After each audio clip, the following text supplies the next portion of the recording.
Okay, so I just got done watching episode 10 of PitBabe, and right off the bat, we was moving, we was getting to work, and I was like, wow, not even a break. We going right in from last week, and okay, so we went right into the race, and I was like, wow, can I get like a little sit back, a little, give me a moment, and and I'm gonna keep saying this.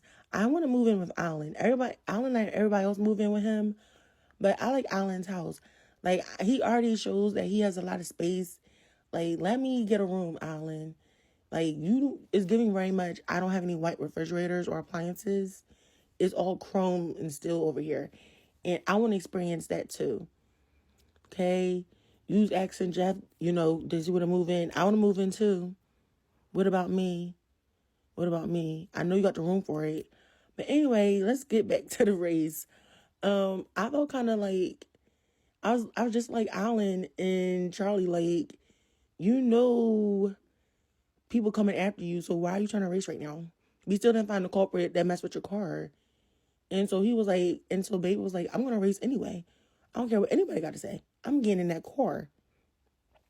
So they did the race, and then we already know from the previews and things like that Charlie had his accident. But I'm like, did did Babe, because he got in front of a winner, did he win the race, or did he just stop? Because they didn't say who won, or did they just kind of like pause and everything because it was an accident? I don't know, because they didn't really say anything about that. But it was kind of exciting to see Babe come all the way from the back into the front. I was like, okay, Babe, you doing your thing. You doing your thing.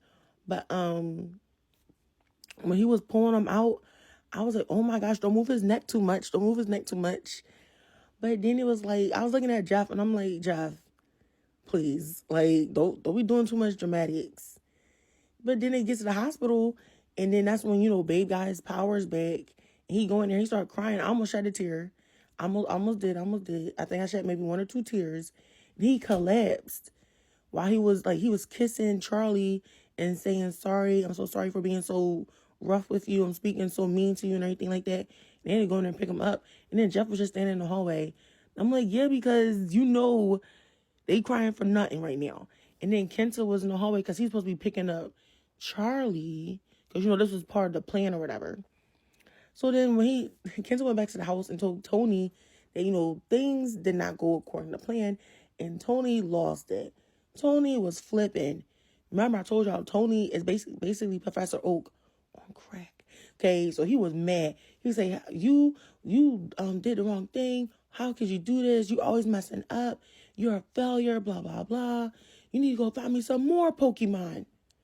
Find me some more Pokemon to trade and breed immediately. Do you know how much these Pokemon are going for? That's basically what he was saying. And I was like, what? Are you serious right now?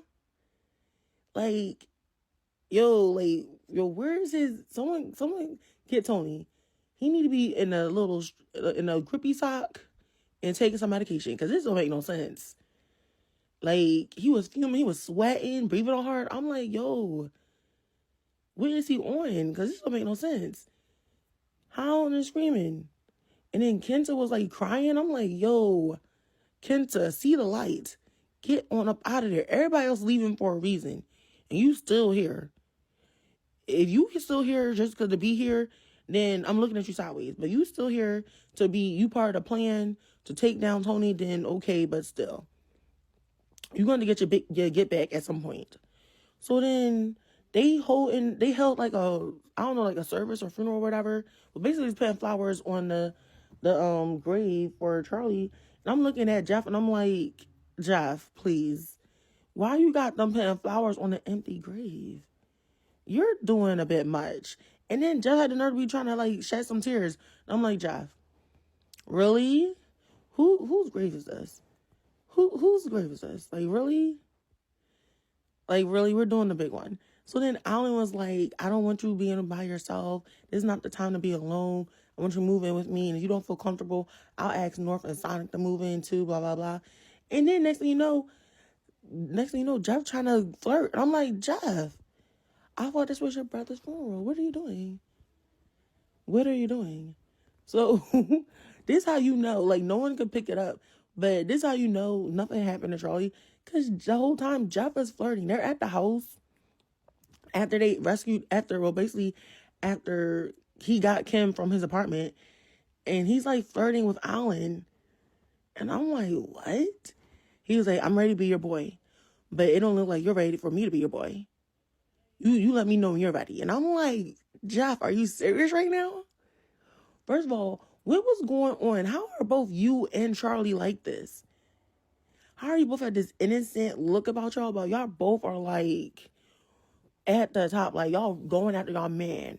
Like no questions asked. It's like they give you an inch, you're taking a whole damn mile. Not even a mile, 5 mile. Like, let them breathe. You know how Alan is. You know he real shy.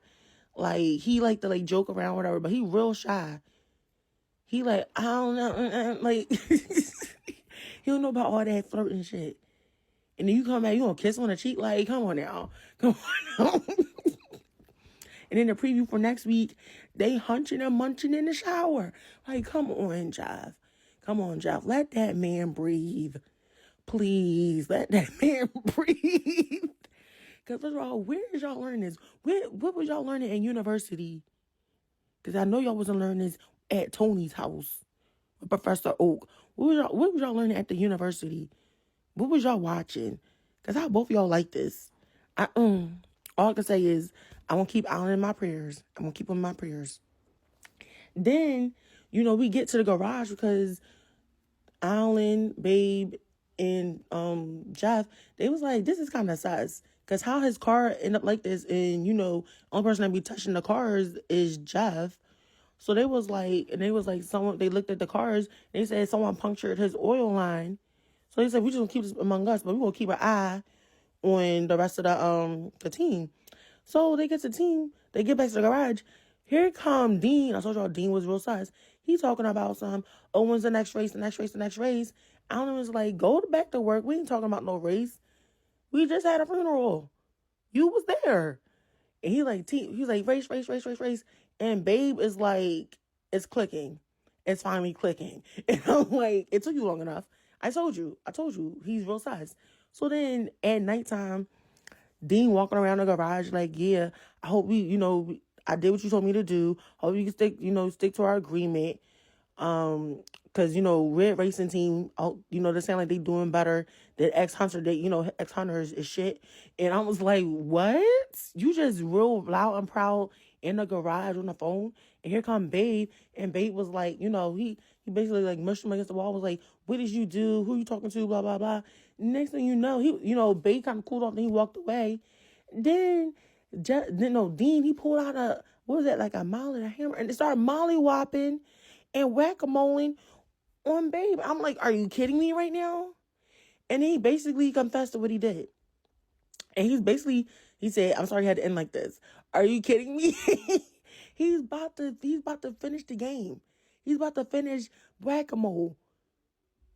And I'm like, are you kidding me? And then the rest of the team came in and stopped him. And then Alan put in work. It was like, you ain't the only one that could do some molly-whopping. And then Dean talking about, it wasn't me. You guys never listened to me. I'm innocent. You just confessed. They just saw you about the molly-whop and whack-a-mole on Babe. Again. What are you talking about? It wasn't you. You just confessed loud and proud in the garage. Are you kidding me? Babe was legit scooting away from you in there, blood coming down his head. Let's be fucking for all. Like, that's why your man is winner, because both of y'all are delusional and pathological liars and cowards. Like, I can't. So then at the end, Alan was crying because, Alan basically trained all these people, and he's like, they're all liars. They're all liars. Everyone's a damn liar and a cheat. And he was like, call the police. And I was hollering too. I was like, call them. Call the fucking police. Because everyone's a liar. Like, Dean, like, just like Alan said, you trust Tony? You're kidding, right? You didn't learn nothing from this situation. You didn't learn nothing at all. So you trust Tony? Okay, let's call the police. Because obviously you need to go to jail. Not jail, but prison.